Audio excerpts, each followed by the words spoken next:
Hello everyone and welcome back to the 1909 match between Frank James Marshall and Jose Raul Capablanca. We already seen a couple of games in this match. Capablanca is 3 points in the lead. The result is 4-1, and since it's first to 8 wins, it's quite a handicap Marshall has to overcome to get back into this match.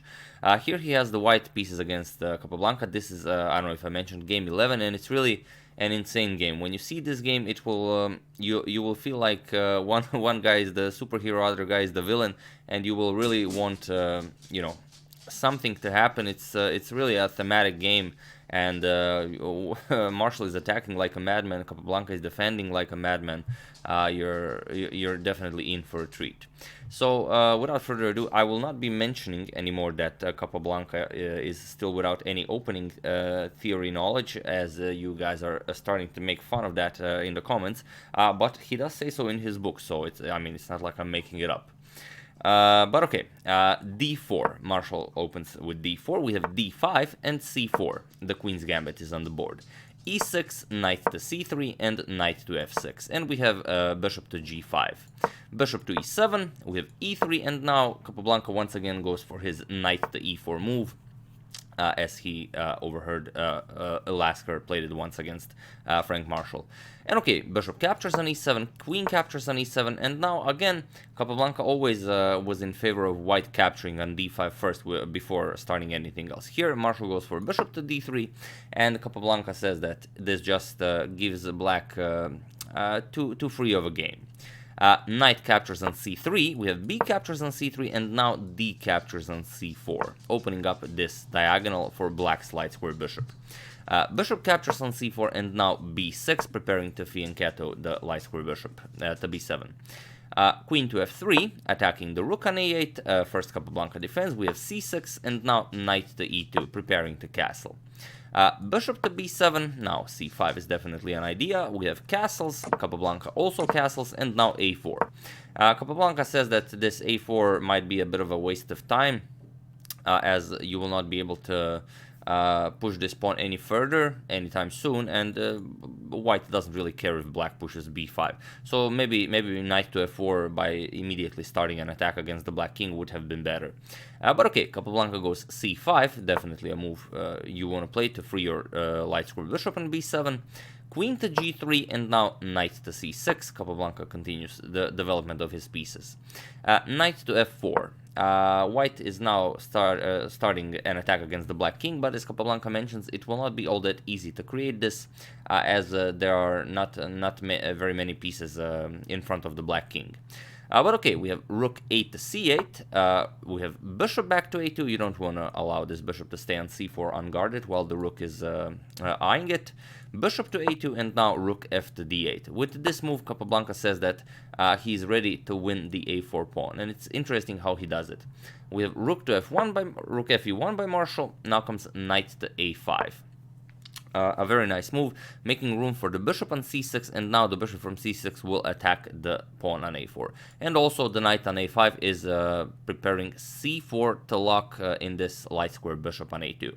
We have rook 8 to d1 by Marshall, and now comes the bishop to c6, attacking the a4 pawn. And there's really no way to defend the a4 pawn, so queen to g4 is played by Marshall, preparing an attack against the black king and creating all sorts of tricks. It's interesting, Capablanca says if d5, it's an interesting move, but he was confident that black will be able to fend off the attack and then just keep the extra pawn. Let's say e captures on d5 after knight captures on d5. Now queen to f8, getting out of the attack, and also keeping the queen on f8 to help out with the defense. Now queen to h4, shifting the queen over to attack the h7 square. Now comes rook to d7, and now bishop to b1, threatening checkmate, as you can see here. We have f5 defending, and now the knight on d5 is hanging. You do have to protect it. Let's say e4, but now comes rook to e8, and after c4, giving further protection to the knight. Now Capablanca would capture the a4 pawn, fend off the attack, and then, well, keep his extra pawn, start pushing his a pawn, trade pieces, and so on, and so on. And Marshall agrees with him. He doesn't go for this tricky move. He goes for queen to g4. And it's a very tricky move. Here, if Capablanca immediately rushes to grab the pawn, bishop captures on a4, then you get knight captures on e6, and this will be winning for Marshall. F captures, bishop captures with check, king has to move, and now you simply grab the rook on c8. Of course, you cannot capture as the queen is also protecting the bishop. So, after queen g4, first Capablanca closes the diagonal as planned. c4, and now, most likely it was best to shift the bishop over to b1 to start to further, make the attack happen just a little bit faster, but here Marshall went for d5. He's going for complications. And okay, bishop captures on a4. You're not allowed to capture here as the bishop is already attacking the rook on d1. So first rook to d2, and now e5. Capablanca says that this is an okay move, but it's not the best of moves. He wasn't very happy about this move. Maybe g6 would have been better. You're still white still cannot capture here as the rook on d2 is undefended. So here black would simply prepare f5, e5, and would have a much more solid position. Here Capablanca immediately plays e5. We have knight to h5 now. Marshall threatens checkmate. g6, and now if you go knight back to g3, you get bishop back to d7, attacking the queen, and after the queen moves f5, black consolidates, keeps the extra pawn, and already it's black who's on the attack. So here, instead of moving back the knight, we have d6. A very nice move. Of course, the pawn cannot capture the knight as the pawn is pinned, but it's a very nice move. You cannot capture the pawn as the rook on c8 would be now hanging. Queen captures on c8 would be the threat. So after d6, we have queen to e6. Capablanca snatched a pawn, so now he offers a queen trade. Queen to g5 now, and going for knight to f6, but also in some lines preparing some very nasty ideas, as you'll see. King to h8. Capablanca frees the g8 square for his rook, so now the pawn isn't pinned. You can capture on h5, but also if some sort of a mating attack happens, the rook can also shift back to help out with the defense. Knight to f6. We have rook captures on d6, and now rook captures on d6. Queen captures on d6, and now bishop to b1, shifting the bishop now to help out with the attack. Capablanca brings back the knight into the game, knight to c6, and here comes bishop to f5. An excellent move by Marshall, threatening the rook on c8, and if the bishop is captured, then you see how white wins here. Queen h6. There's no defense against queen h7 checkmate. Black would have to give up the queen, and it is all over. So after bishop f5, we have rook to d8 by Capablanca, and here Marshall played h4. And Capablanca mentions in his book this was the moment where Marshall could have saved the game. He had a better move, but we're gonna get back to that.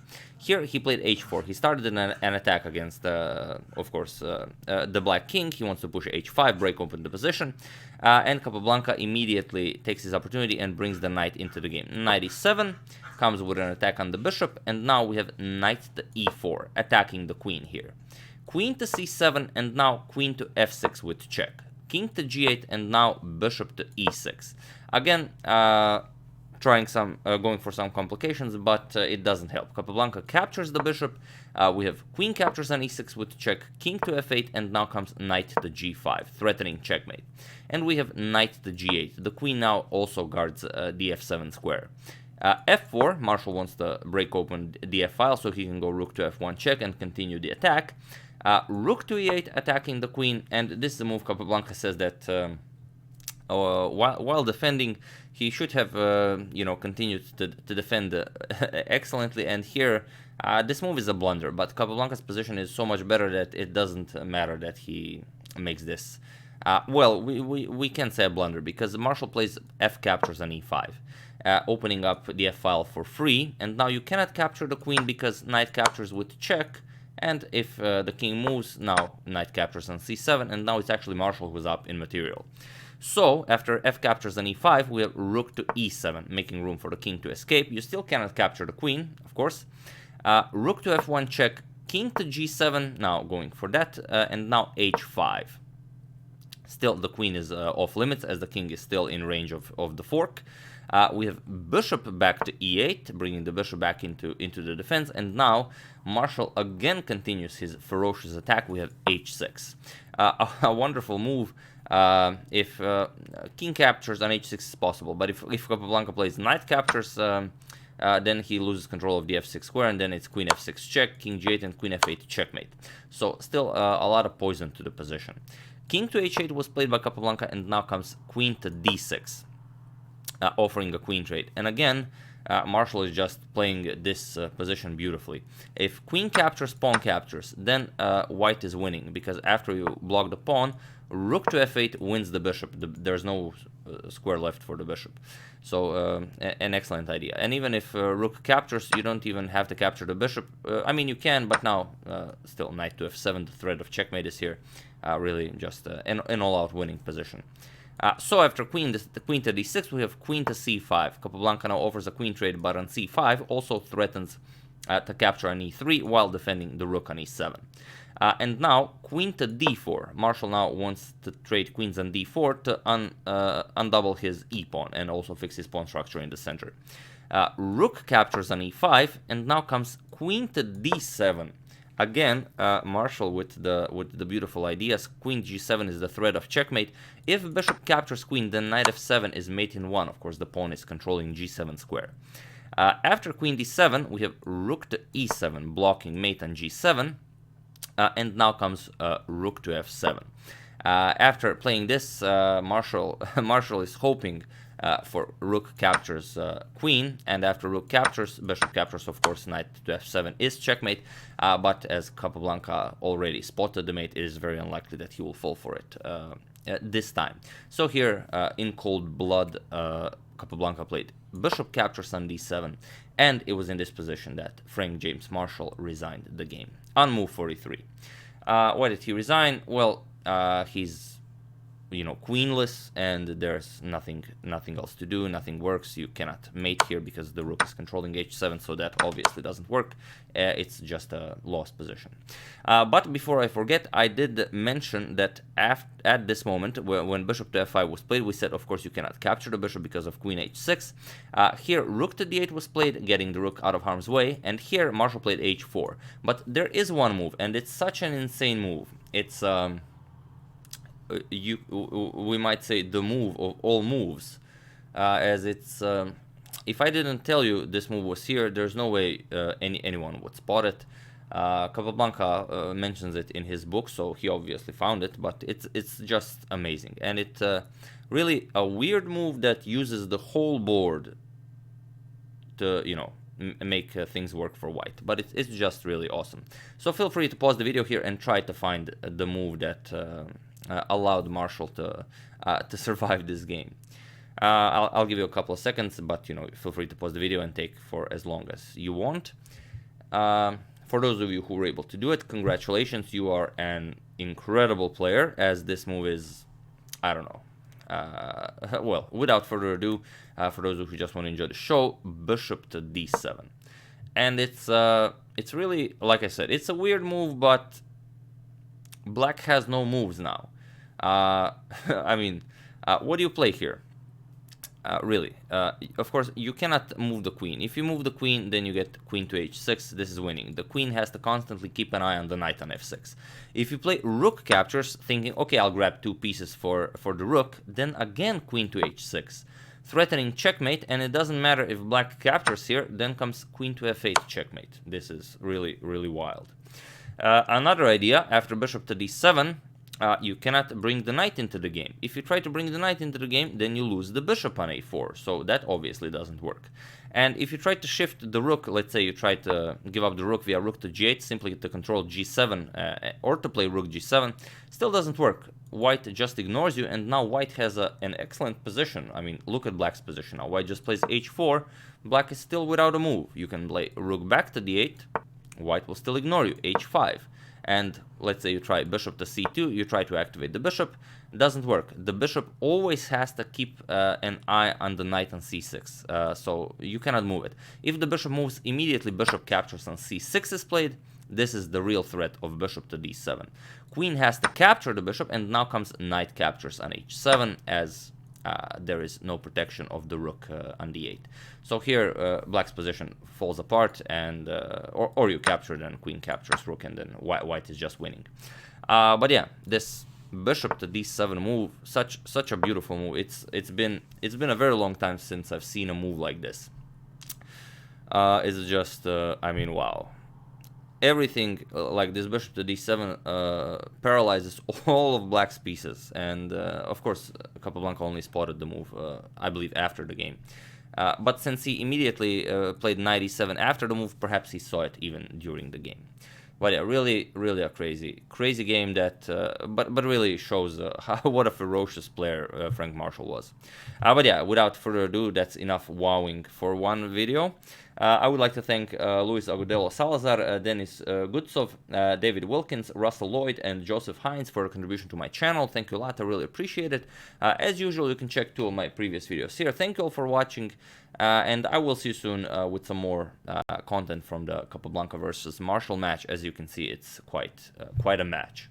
So yeah, thank you all, and I'll see you soon.